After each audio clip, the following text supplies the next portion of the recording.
Macam Sayyidina Umar bin Khattab radhiyallahu an, beliau seringkali menangis. Ditanya oleh kawan-kawannya, mengapa engkau wahai Umar menangis? Aku ingat dulu pernah membunuh anak perempuanku hidup-hidup. Nah, Sayyidina Umar waktu masa dahulu jahiliyah pernah membunuh anak perempuan yang masih hidup, dimasukkan ke dalam tanah, mati. Kalau Sayyidina Umar bila ingat itu menangis. Nah, ingat suatu dosa apabila ditangisi, maka itu menjadi sesuatu yang berpahala sangat besar di sisi Allah Subhanahu wa ta'ala.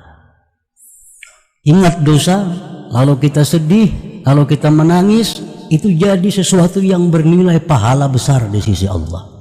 Bisa lebih besar daripada bacaan-bacaan yang belum tentu baik, belum tentu khusyuknya, belum tentu benar adab-adabnya.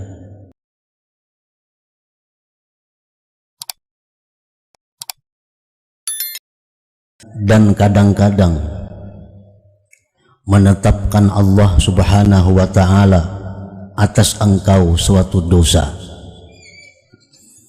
maka jadilah dosa itu sebab pada sampainya dia kepada Allah Subhanahu wa ta'ala.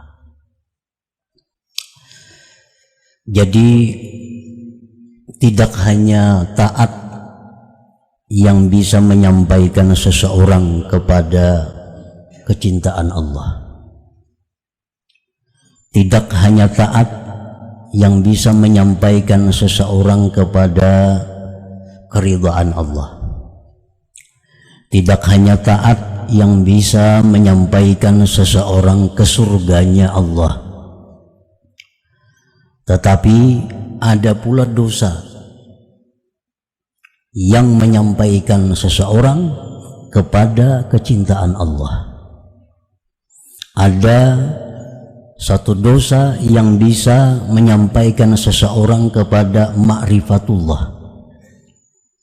Ada dosa yang bisa menyampaikan seseorang kepada surganya Allah Subhanahu wa ta'ala. Nah, para muhibbin rahimakumullah, jadi sebagaimana taat itu bisa menyampaikan seseorang ke surganya Allah, maka dosa pun bisa mengantarkan seseorang ke surganya Allah Subhanahu wa ta'ala. Nah, bagaimana dosa yang bisa membawa kita kepada ma'rifatullah? Bagaimana dosa yang bisa membuat seseorang itu dicintai oleh Allah? Bagaimana dosa yang bisa menyampaikan ke surganya Allah? Idza aznabal 'abdu dzamban fa khafa rabbah wa taba wa ahsana taubatah fasara sababan fil wusul ila mahabbatihi wa safwatihi wa jannatihi. Apabila berbuat dosa seseorang hamba akan suatu dosa, apapun dosanya, maka dengan sebab dia berbuat dosa itu, dia menjadi takut kepada Tuhan. Lalu dia tobat, membaguskan tobatnya. Nah, maka jadilah dosa tadi sebab yang mengantarkan dia kepada kecintaan Allah, pilihan Allah, dan surganya Allah Subhanahu wa ta'ala. Orang tuh dulunya kada pernah takut kepada Allah. Begitu dia memperbuat satu dosa yang besar, timbul di hatinya ketakutan kepada Allah, timbul satu kesedihan dalam hatinya, timbul suatu kehinaan yang besar dalam dirinya. Lalu dia tobat kepada Allah. Nah, maka dosa yang tadi penyebabnya itu tobat, membaguskan tobatnya, maka itulah yang menyampaikan dia kepada surganya Allah Subhanahu wa ta'ala. Qala Nabi sallallahu alaihi wasallam, rubba dzambin adkhala sahibahul jannah Ujar Nabi, ada dosa yang membuat seseorang yang berdosa itu masuk surga. Ada dosa, ujar Nabi, yang membuat dia masuk surga. Qalu wa kaifa dzalik ya Rasulullah? Bagaimana bisa demikian wahai Rasulullah? Ujar para sahabat. Bagaimana dosa bisa masuk surga? Qal, Rasulullah menjawab, la yazalu taiban parran minhu khaipan rabbahu hatta yamut fayudkhilahul jannah. Senantiasa dia tobat, lari dari dosa, takut Tuhannya sampai dia mati, maka dia masukkan ke dalam surganya Allah Subhanahu wa ta'ala. Nah, para muhibbin rahimakumullah, macam-macam bentuk baik taat baik dosa itu bisa mengantar ke surga. Ada orang yang wiridnya mengingat dosa. Orang lain tahajud, orang lain berzikir, orang lain membaca macam-macam bacaan. Ada inya kada. Inya malam itu duduk mengatakan, dahulu aku merampok. Dahulu aku merampok. Sedih, menangis. Itu aja amalannya. Dahulu aku pernah mencuri, ampun orang. Hinanya aku, menangis. Jadi pekerjaannya mengingat dosa aja. Mengingat dosa aja pekerjaannya. Menangis, ingat dosa, menangis. Nah, ini dosa itu yang memasukkan dia ke dalam surganya Allah Subhanahu wa ta'ala. Macam Sayyidina Umar bin Khattab radhiyallahu an. Beliau seringkali menangis.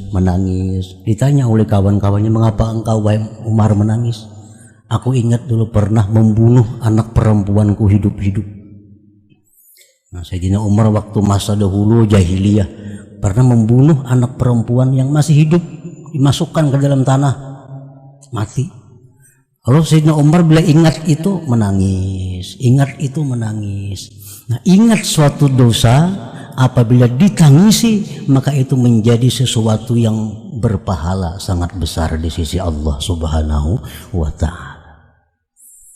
Ingat dosa, lalu kita sedih, lalu kita menangis, itu jadi sesuatu yang bernilai pahala besar di sisi Allah.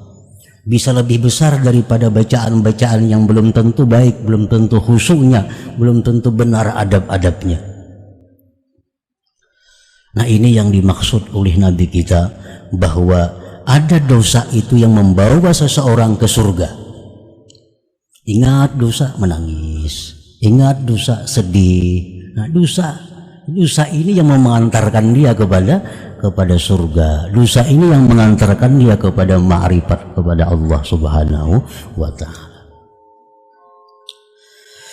Nah, para muhibbin rahimakumullah, wa alamatul mudhnib at-ta'ib al-muhsini taubatah ay yufarika ashabas su' wa ay yakuna musta'iddan lil maut mujtahidan ala ta'ati rabbih mustadrikan ala ma fata min ta'ati rabbih mutaliban lil halal wa ridha ala man zalamahu min ibadih. Tanda orang yang berdosa, yang taubat, yang membaguskan taubatnya, pertama tandanya bahwa dia menjauhi kawan-kawannya yang jahat. Tanda orang yang tobatnya bujur, tanda orang yang tobatnya itu bagus, tanda orang yang tobatnya itu diterima oleh Allah. Pertama, dia menjauhi kawan-kawannya yang jahat, menjauhi orang-orang yang menjadi sumber kutukan Allah.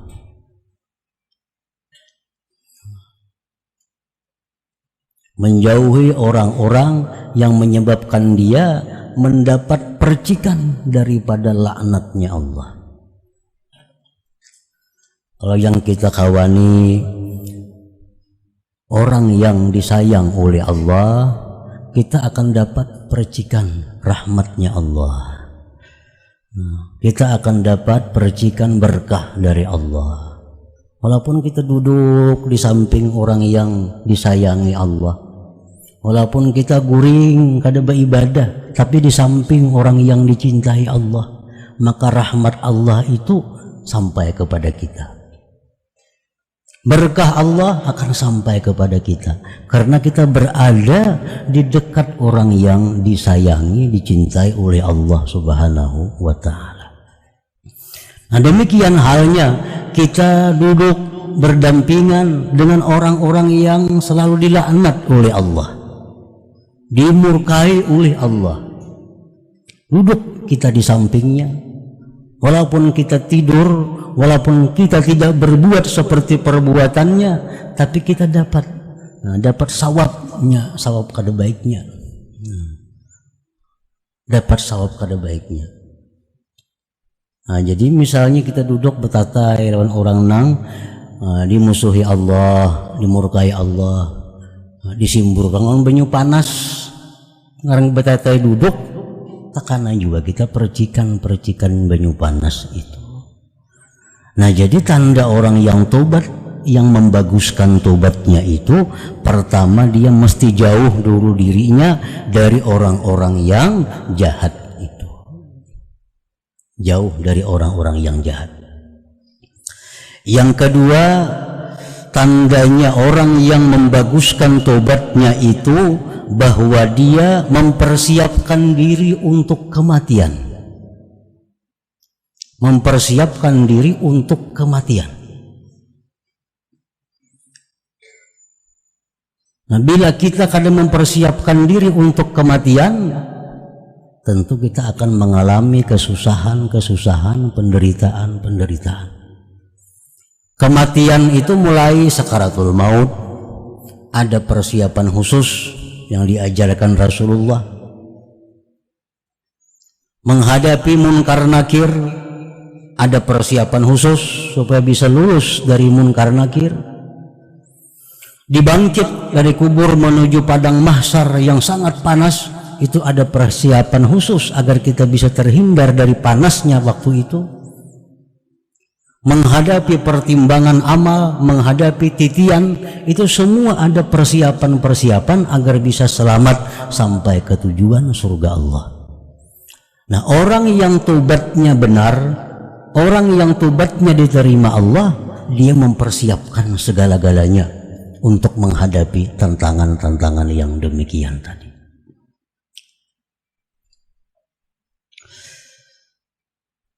Yang ketiga, mujtahidan ala ta'ati rabbih, dia bersungguh-sungguh taat kepada Tuhan.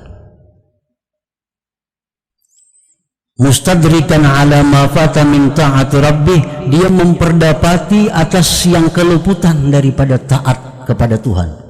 Dulu kada sembahyang, dikadanya. Dulu kada puasa, dikadanya. Dulu kada bayar zakat, kada cukup bayar zakat, dikadanya.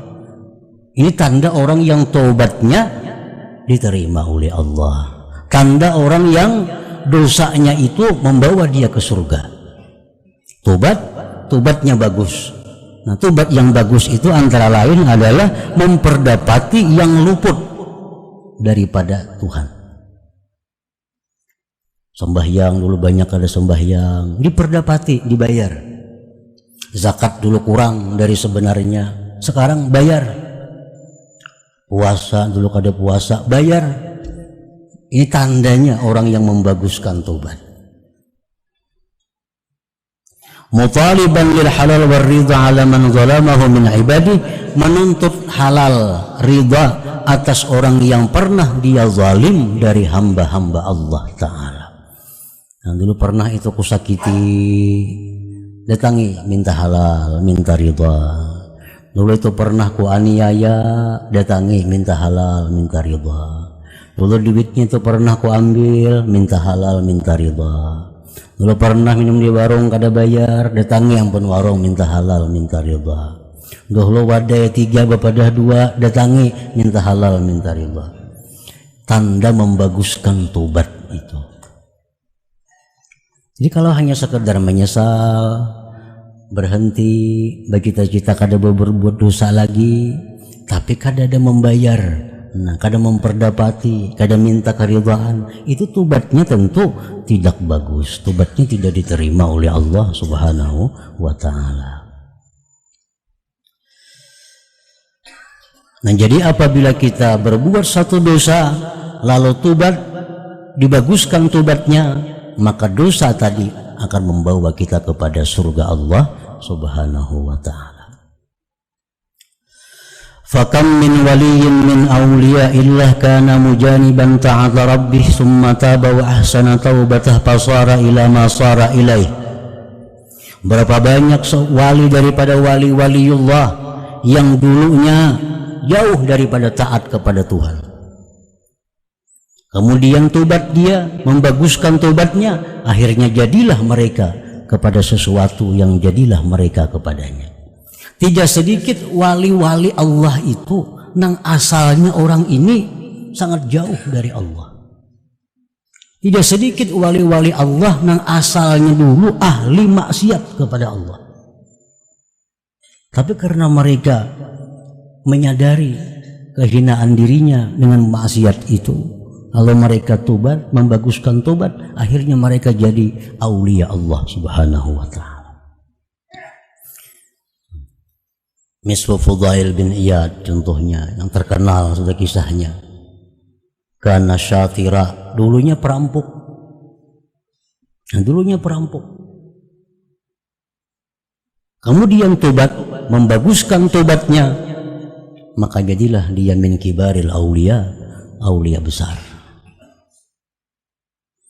Wa mislu utbatul gulam kana munhamikan pisyar, dulunya tenggelam dalam kejahatan, minum-minuman, perjudian, perempuan dan lain-lain. Summa taba, kemudian tobat, wa ahsana taubatah, membaguskan tobatnya, fasara minal aulia, jadilah dia aulia Allah. Nah, fazambu iza awrasa khawfan minallah wa taubah khairun min ta'atin awrasat amnan wa ujba. Maka bermula dosa apabila menimbulkan ketakutan kepada Allah, menimbulkan tobat, maka dosa itu lebih baik daripada taat yang membuat dia merasa aman dan ujub dengan dirinya.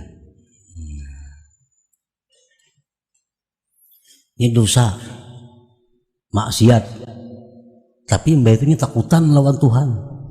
Takutan lawan Tuhan, lalunya bertobat. Nah, dosa tadi lebih baik daripada taat, yang mana seseorang dengan taat itu menjadi merasa aman dirinya, merasa pasti ke surga, merasa dirinya ahli surga, takjub dengan dirinya. Nah, itu taat lebih hina daripada maksiat. Nah, para muhibbin rahimakumullah. Jadi taat itu yang dipandang Allah isinya. Dosa dipandang Allah isinya. Nah, kenapa taat itu menjadi mulia? Karena isinya taat itu adalah ubudiyah, kehambaan. Kehambaan itu sama dengan kehinaan.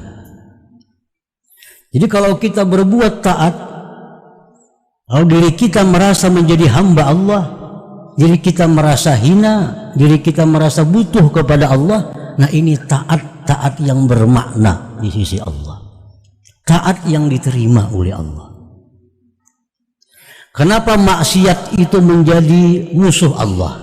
Kenapa dosa itu menjadi hal-hal yang merugikan seseorang? Karena di dalam dosa itu ada inat, ada ingkar kepada Allah. Di dalam dosa itu ada kesombongan seorang hamba kepada Allah. Lalu dosa itu mendatangkan siksa. Jadi sebenarnya bukan dosanya, bukan taatnya yang dipandang hakiki oleh Allah, itu adalah isinya. Bukan zahir perbuatan taat, bukan zahir perbuatan dosa, tetapi isinya yang dipandang oleh Allah. Kalau perbuatan taat tapi isinya kada sesuai, taat tapi isinya angkuh, isinya sombong, isinya ujub, taat ini tidak akan punya arti apa-apa di sisi Allah dan tidak akan memberi manfaat kepada orang yang berbuat taat itu.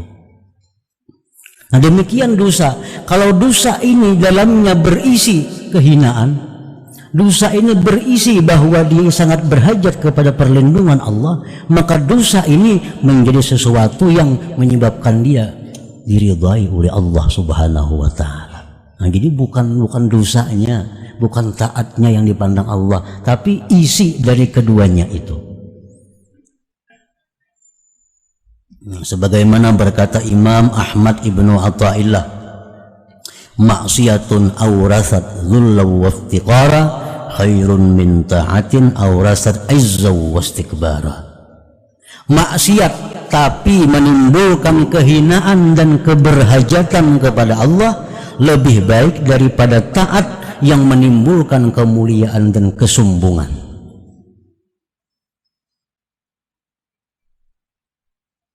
Nya maksiat pekerjaannya, ahli maksiat orang ini, tapi dalam hatinya itu dia merasa sangat hina, dalam hatinya dia merasa sangat jauh dari Allah,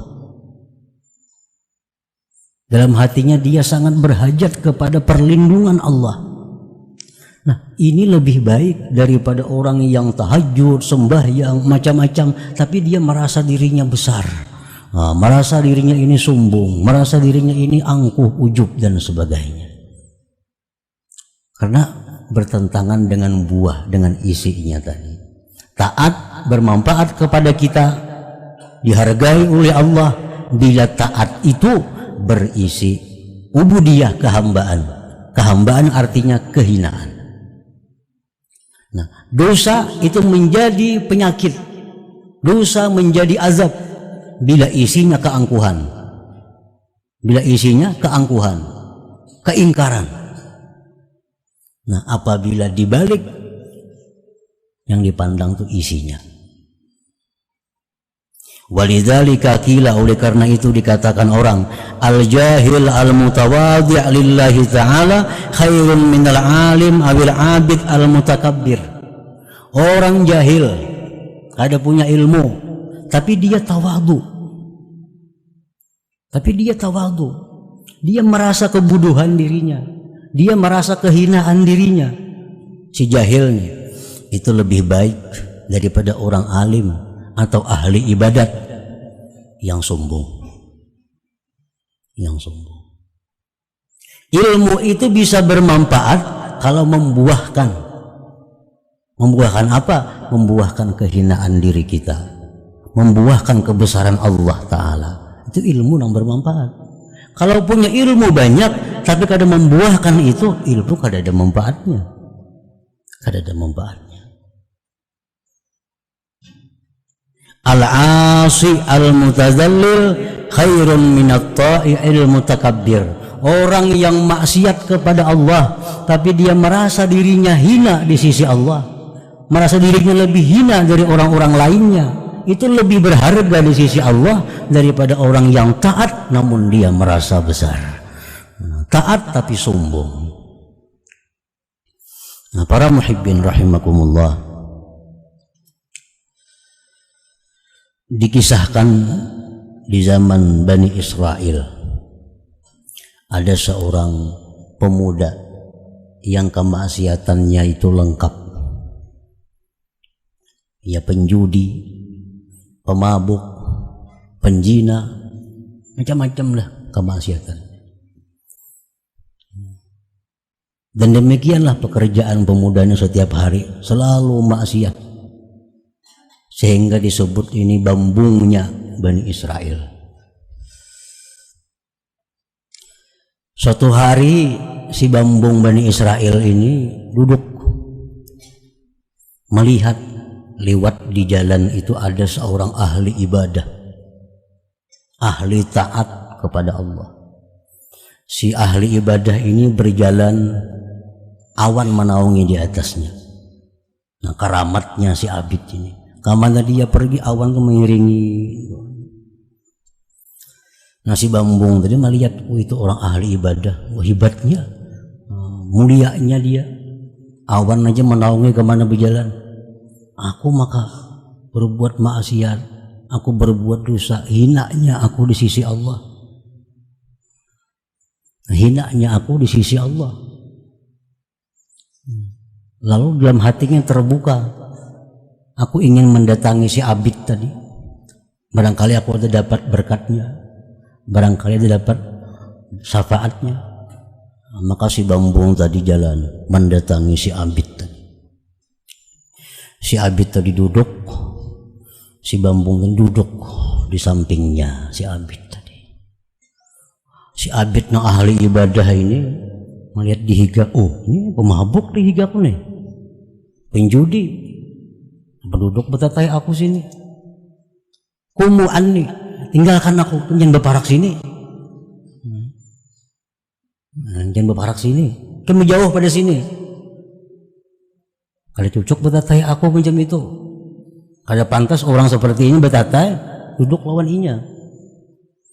Nah si Abid ini menampakkan kebesaran dirinya, sedangkan si Bambung tadi menampakkan kehinaan dirinya. Akhirnya Allah Subhanahu wa ta'ala menurunkan wahyu kepada Nabi di masa itu. Isi wahyunya, wahai Nabi, sampaikan kepada Abid itu bahwa seluruh amal ibadahnya aku hapus, aku gugurkan karena kesombongannya. Dan sampaikan kepada si Bambung tadi, seluruh dosa-dosanya diampuni oleh Allah Subhanahu wa ta'ala. Nah ini suatu contoh bahwa maksiat yang kita perbuat bila mana diiringi dengan kehinaan diri, diiringi dengan jauhnya kita dari rahmat Allah, berbuat maksiat, merasa diri hina, merasa diri tersisih dari Allah, itu lebih baik daripada kita sembahyang puasa tapi kita merasa lebih baik daripada orang lain, merasa lebih mulia daripada orang lain. Itu menunjukkan bahwa amal ibadah yang kita perbuat itu tidak bernilai, tidak ada harga di sisi Allah Subhanahu wa ta'ala. Kenapa? Karena lain isinya. Mestinya taat itu isinya tawadhu, taat itu mestinya isinya kehinaan diri, taat itu mestinya isinya adalah membesarkan Allah. Nah, bukan membesarkan diri sendiri, bukan menghinakan orang yang kada taat. Nah, bila taat itu sesuai isinya, tentu akan sangat dihargai oleh Allah Subhanahu wa ta'ala. Tapi bila kada sesuai isi, taat akan hanya menjadi nama taat, tapi harganya, nilainya nol di sisi Allah Subhanahu wa ta'ala. Nah, para muhibbin rahimakumullah, itulah sebagian yang dimaksud daripada hikmah yang ke-40, yang ke-94 ini, bahwa ternyata ada dosa yang bisa membawa kita ke surga. Dosa macam apa? Dosa yang disesali, dosa yang menyebabkan kita sedih, menyebabkan kita merasa hina. Nah itu dosa yang membawa kita kepada keridhaan